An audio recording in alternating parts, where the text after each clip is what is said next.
Have you ever been playing Tears of the Kingdom and wondered, is archery really necessary? I mean, I could just walk up to monsters and fight them. It's not like I need to hide and shoot them from a distance. But in some cases, we do have to hide and shoot them from a distance. And in some cases, the only thing we can do is use arrows. So because of this, I decided to challenge myself. Today, we'll be playing Tears of the Kingdom and beating it without shooting a single arrow. The game starts off as any other. You walk through the caverns, listen to Zelda talk, and make your way to Ganon's dehydrated corpse. You wake up to a missing arm, a broken weapon, and a mysterious voice blabbing about Zelda. Dive into water a couple times, find some clothes, but no shirt for some reason. Jump off a cliff, land in some water, and we're ready to go. Our first encounter is with a Zonai construct. He really tried to kill me with a bitch-ass tree branch, but like, he doesn't know who we are, obviously, so I just flurry rushed the fuck out of him with my master sword, and then he wasn't letting go of his weapon, so I had to go find a tree branch to beat his ass.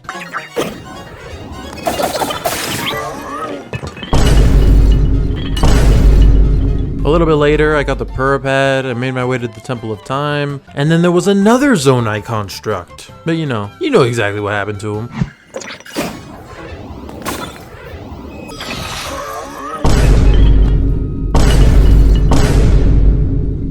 After being denied entrance to the Temple of Time, we skipped the cutscene because we don't care about this dude. Now, as I was making my way to the first shrine, I found this Zonai construct, and I couldn't believe what I saw. He was shooting arrows at me from a distance. He is the very reason why I'm doing this challenge, so you know what I had to do. I had to beat his ass without using arrows, and I didn't acquire any yet anyway, so it was pretty easy. But then I picked up his arrows. Now I'm stuck with arrows in my inventory and I am never to use them, and I also can't use any bows. I continued my journey.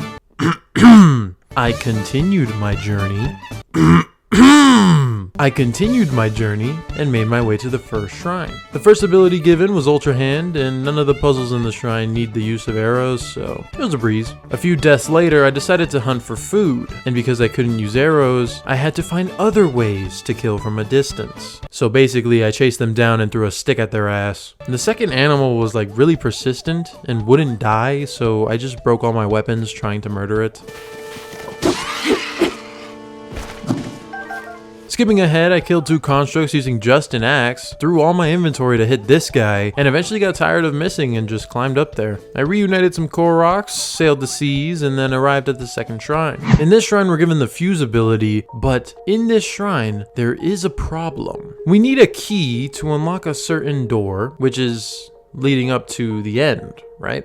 But we need to get it from a chest. That chest is on the wall very high up, and so what the game wants you to do is attach a fire fruit to your arrow and then shoot it at the wood so that it can burn and drop the chest. But we can't do that. So what I had to do was grab all that fire fruit and toss it out of my hand. So after a couple of throws, I got it. And then after that, it was just a breeze, it was pretty simple. We're running a bit low on time, so to save you some, I'll fast forward a bit. I completed the second shrine and was given an energy cell. I smacked the fuck out of some hoes with the stronger weapons found in the shrines, and with the power to use Zonai devices, I constructed a boat and took the path to the third shrine. I just said all that, wow. I built a double-decker minecart with 2 fans and went on to use it until I reached this land. Once I made it here, I built a bridge of logs, which I then crossed to get to the snowy mountains. I made some spicy sativa peppers and killed many enemies using solely sword and shield. And a couple of bombs, of course. I made another log bridge, climbed it, and got to the third shrine. I was given the Ascend ability, but that's about it. There was nothing else. After that shrine, I flew down to the Temple of Time, got the Recall ability, and teleported to the final shrine. The shrine doesn't have any use of arrows, which isn't a shock, and now we can get to business. I returned to the Temple of Time, opened the gates, gave the Master Sword to Zelda, and jumped off the island. Finally, the tutorial is over. And now, we can start our journey to the end. First thing I wanted to do was go to Lookout Landing, so I decided to build a vehicle for faster transportation. I made a pretty nice car out of some wood, wheels, and 2 fans I had in my inventory. Long story short, my vehicle was absolute garbage, so I had to ditch it. After beating up some bokoblins, I saw a fox and realized that without arrows, hunting is going to be very difficult. Still trying to make my way to Lookout Landing, I encountered a bokoblin gang, and let's just say, it didn't go well. Call an ambulance! Call an ambulance! but not for me!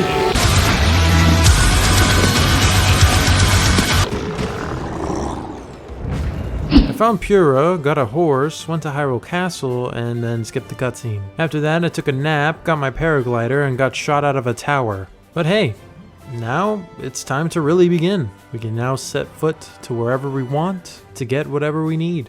The plan was simple. Get a bunch of Sundelions to heal myself from gloom attacks, do a couple of shrines to get some hearts, and then just go to the boss rush, beat it real fast, and then go beat Ganon, right? Pretty good plan. Nothing wrong with it, right? No, there's tons of things wrong with this. I forgot the 4 simple rules of planning. What are they again? There are only 4 rules you need to remember. Make the plan, execute the plan, expect the plan to go off the rails, throw away the plan. Oh yeah, that's right. I forgot about that.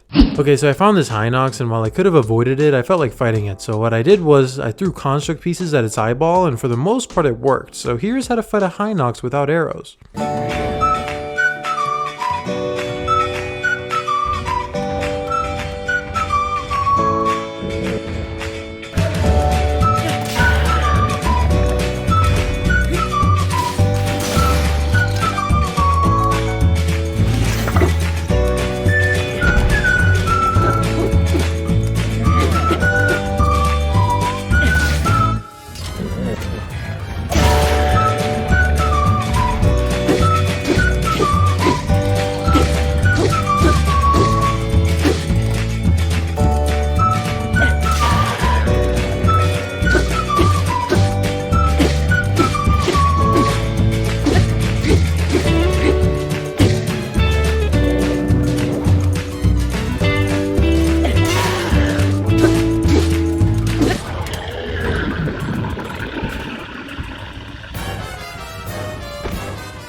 I looked up online where to find Sundelions, and it said there was a ton on Elden Sky Islands, so that's exactly where I went.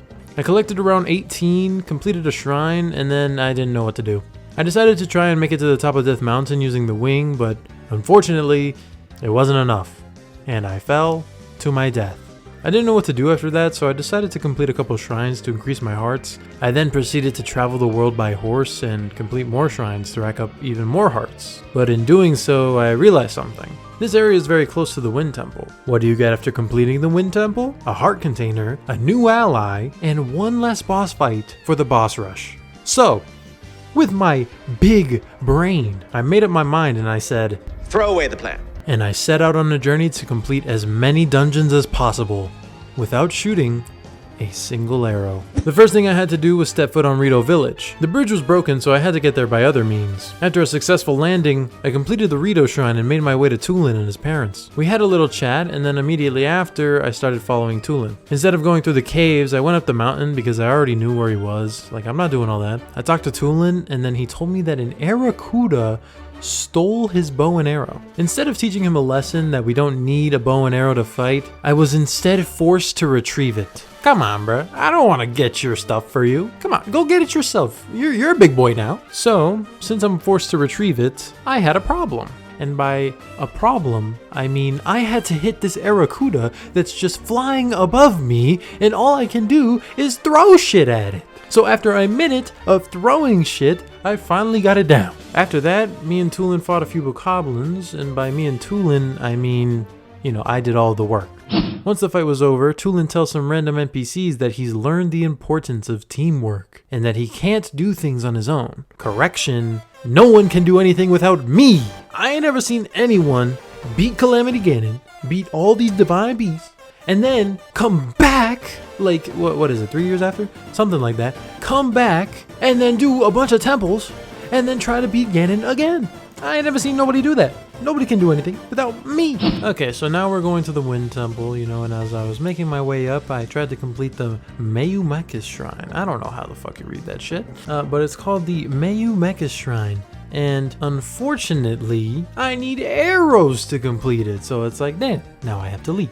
So, disappointed, I continued my journey, fought a flux construct, bounced off some ships, and finally made it to the Wind Temple. You know, imagine if you didn't have me commentating. You would have had to watch 20 minutes of me doing this shit. For the first lock, I did a little cheese that I saw in a speedrun video. All I had to do was aim Tulin through the bars and then boom, the wind did it all. The second one I unlocked was at the very bottom, and all I had to do was glide there. Yeah, very thoughtful, Nintendo. After that, I ascended to the top and made my way to the third one. I'm sure you know the rest. I avoided the rays, unlocked the third lock, and went back to where I was. After that, I had to do the fourth lock, which only takes 0% brain power. All I had to do was attach ice to a lever. But it's funny I talk about how easy this game is because the next lock was actually somewhat difficult. There are stalactites on the ceiling, and what would usually happen is you shoot them down and then connect them to the two gears. We don't have the privilege to shoot arrows. So what I had to do was go over to the window thing, grab the ice from there, and then bring it back. It wasn't hard, but it was time consuming and annoying, and I didn't like it. But, you know, let's get back to the video. Now that we're done with that, it's time to fight the boss. Colgera. Named after the toothpaste brand Colgate, this boss can do you no harm. For the start of the fight, the guy will move around doing absolutely nothing, and then he'll proceed to stay in the same place and attack you, all the while making himself more vulnerable. His attacks expose his weak spot, and you can simply thrust yourself inside him and deal damage. After doing this 3 times, he'll go into his second phase, where he creates some weak-ass tornadoes that also don't do shit. Jam your body inside him 3 more times, and he'll explode. I got my heart container, got a new ally, and made the boss rush a little bit easier, so for me, that's a win. Since I completed the Wind Temple, I wanted to go to the closest temple and beat it as fast as possible, and luckily, I had previously went to Eldin for Sunderlands, remember that? So, at this point, I could teleport to the Skylands above and glide down into Goron City. I made it to the city, talked to the mind control Yunobo, and then smacked some sense into him. He goes on about how he saw Zelda or something, but, you know, I just skipped the cutscene and then went up Death Mountain. I beat up a rock monster in less than 30 seconds, descended into the depths, and made my way to the Fire Temple. To be honest, I cheesed most of the puzzles and none of them required arrows, so I don't have to say anything about this. Fortunately, the boss fight wasn't very difficult either, as the way to beat her is to use Yunobo to break her legs and then slice her eyeball. After the Fire Temple, I made the obvious choice of going to the Water Temple next, in theory, because what I didn't know was that for this specific challenge, it is impossible to complete this dungeon. The scripture states, "Stand upon the land of the skyfish and behold its lofty view. Among the floating rocks you see, a droplet waits for you. Through this droplet, shoot an arrow with the mark of the king. Do this task and you shall reveal a most wondrous thing." We can't shoot arrows! Yeah, so this quest is impossible. And let's move on to the next one. After about an hour of shrines, fighting monsters, and traveling, I finally reached Gerudo Desert. I went on to the starting point of the Lightning Temple quest, and immediately I reached another dilemma. Link, will you help me with my training? I think I can use your arrows to help me aim my lightning strikes. Fire one at that dummy over there. Hell no, to the no, no, no, hell to the no. Well, I tried. Unfortunately, we're gonna have to move on and fight the 2 bosses in the boss rush. These bosses will also be a big pain in the ass, but more on that later. For now, we have to move on to preparing for the final fight. The only way I knew I'd survive the boss rush is if I got my health up. So the plan was to complete all the shrines in the areas I've already been to, cook some food, and get on with it. But in doing so, I remembered something. There's a 5th dungeon. I ran and I ran. I glided and I glided. I even took the damn wing with fans on it, and soon enough, I made it. Wait, what? What? Wait, what's happening? What? This is the shittiest acting I've ever heard, but why is everything getting so foggy? Unfortunately, the islands were covered in fog, and it was impossible for me to make it to the temple. Now I know what you're thinking. I don't give a shit, get on with it. No, this is some bullshit. I have to fight 3 bosses for the boss rush after doing all those 3 people, well, those 3 sets of mobs, and then I'd have to do Phantom Ganon after that too. That's some bullshit. I'm not surviving that. So, Because I had that mindset, I returned to Lookout Landing and began preparation for the boss rush. And by began preparation, I mean I cooked a little bit of food and then I went to Hyrule Castle unprepared. It was time for my journey to end, and I felt ultimately ready to give it a go. I glided to Hyrule Castle, got some drip, and dived right into the Hyrule Castle chasm. Ladies and gentlemen, the end is near. But first, we have to make our way to the end. I ran past enemies until making it to a Lionel. I didn't have enough weapons to fight him, so I tried to skip him as I did the other enemies, but he started shooting arrows at me. I realized I wasn't prepared enough, and I needed to get rockets in order to skip past this Lionel without fighting. So, I got a couple rockets from a Zona dispenser, and then I immediately headed back. Here we are, once again, avoiding enemies. Once I got to the Lionel part, I acted as if I was going to fight him, and then I just dipped. Kinda like how your crush teases and texts you for a bit, right before flaking on almost every date you ask her out to. After that, I glided past the enemies and fell down to the Hall of Doom. The power of a sage cannot reach you. Okay, it's actually not that scary, but you know, you just want to add a little bit of suspense, you know what I'm saying? I got hurt somewhere down the line and I had wasted my full recovery food before I even made it to the boss rush. Clearly I wasn't prepared, but I kept going anyway. I got some weapons, fused some more, and made my way past even more enemies. I made it up to here, and I knew it was finally time. As I stared down the fall, I took a deep breath and jumped to my doom. I took a couple hits, took a couple swings, and to be honest, the bokoblins were easy. The whole time I was fighting them though, I had to take their weapons and horns so that I could make more durable weapons later. The Lethal were pretty easy too, and honestly, I had no issue fighting them. Once I got to the Gibdos, I made a habit of throwing fire fruit and then attacking with an ice sword, which worked perfectly. After this was the horde of moblins, which in all actuality was pretty easy as well. They all died, and now it was time for the main event, the boss rush.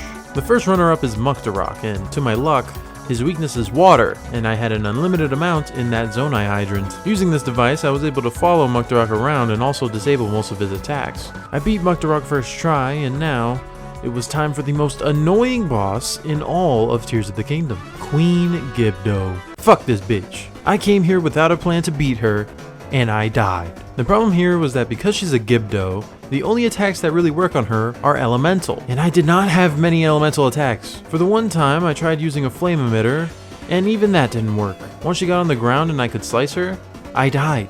Everything I had just done, I had to do all over again, and to be honest, there were a lot of deaths. What simply happened was I died again to Queen Gibdo, and then after that I died to a bokoblin, and then I shut off my switch. The next day, I came back for more, and with my newfound knowledge, I prevailed. And by prevailed, I mean I made it to Queen Gibdo in less than 17 minutes, but ultimately died to her again. At least I found out Yunobo can help in the process of fighting her. After this failure, I knew I had to come up with a way to beat her, so I went onto YouTube to search for help. I beat Tears of the Kingdom without weapon. What? Wait, what? Are you kidding me? Someone already did this challenge? Alright, you know what? Whatever, how did he do it? Okay, so they used Yunobo and the 5th Sage. How did he get the 5th Sage? Once I saw that he used bombs to destroy the Gibdo structures, I knew what I had to get. I set out to the depths to find bomb flowers, and with the help of an article, I found some. I stacked up a bit, wasted time in Kakariko, and went back to the end. Maybe now I can finally beat Queen Gibdo. Is this finally the time I'll beat the game for good? No. Not at all. So I tried again and died to the Muktarok. So I tried again and I died to him again. So I didn't try again, and I realized that if I want this to be easier, I'd have to figure out how to get the 5th Sage added to my roster like Smallhand did. I set out to Dracozu once again and looked around for falling rocks. I searched and I searched. I ran and I ran, and I attempted many times to climb in the rain. Once I finally found a rock that landed in the water, I drowned. But I came back to life and found that the rock was still able to go up. So, I forced my way, and with little stamina, I made it. I started gliding towards the island, but unfortunately, it was too high. I looked down to see where to land, and there was an island. To my luckiest of luck, I had made it to the exact spot where the dungeon begins. And also to my luck, Nintendo put a shrine there, so I could always teleport back.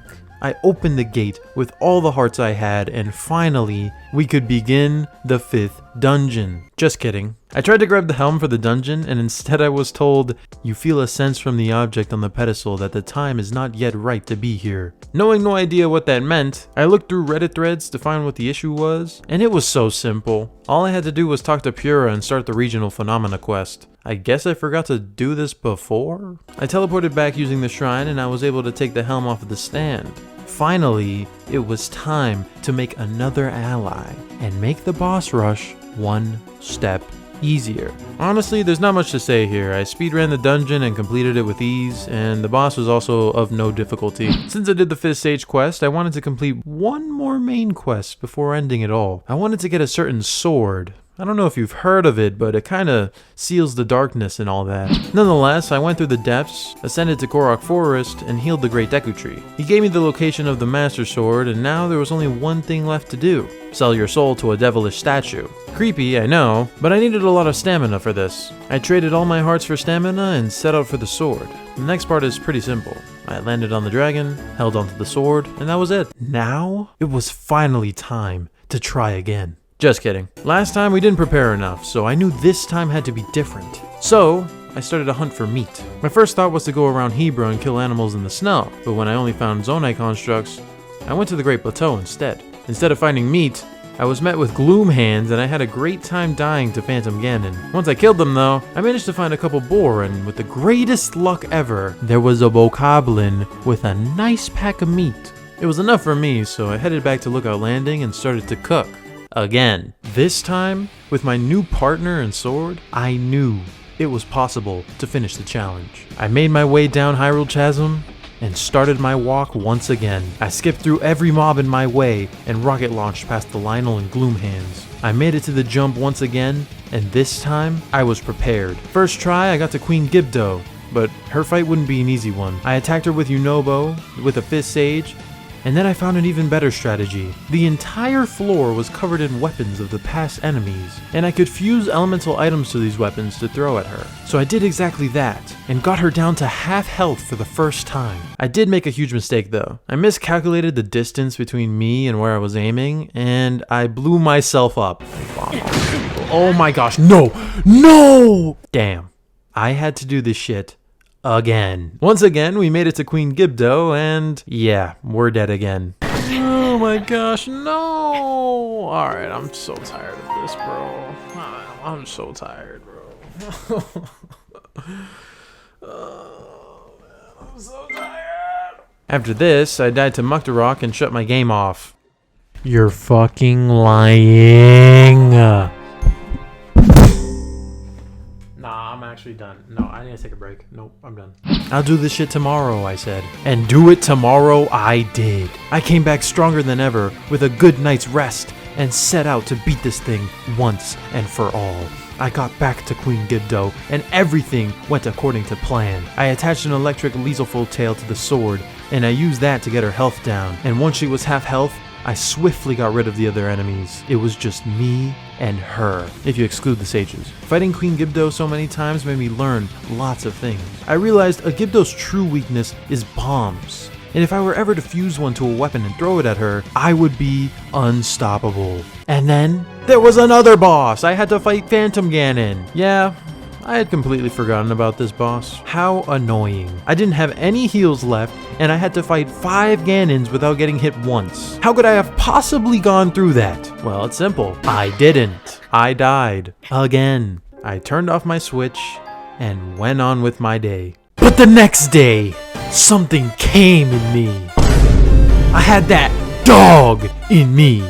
I had the motivation, the innovation, the condensation, and the determination of a big black man on steroids. I set out to do what I do best, and by that I mean I fucked these people up. I slashed my sword, I threw fire fruit, I wet the Octopussy, and I blew up the damn Gibdo. Check and mate, Nintendo. Suck my ass. I'm beating this game whether you like it or not. And that I did. Phantom Ganon. Clapped. First phase Ganon. Clapped. Second phase Ganon.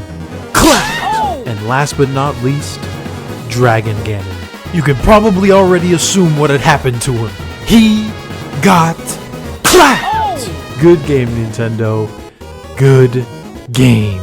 Beating Tears of the Kingdom with no arrows is no small feat, and this journey had taught me a lot. I had fun tossing away every bow I encountered, and it felt nice to finally be challenged in an easy game like this one. Thank you all for watching. Don't forget to like and subscribe, and I'll see you all in the next video. Bye!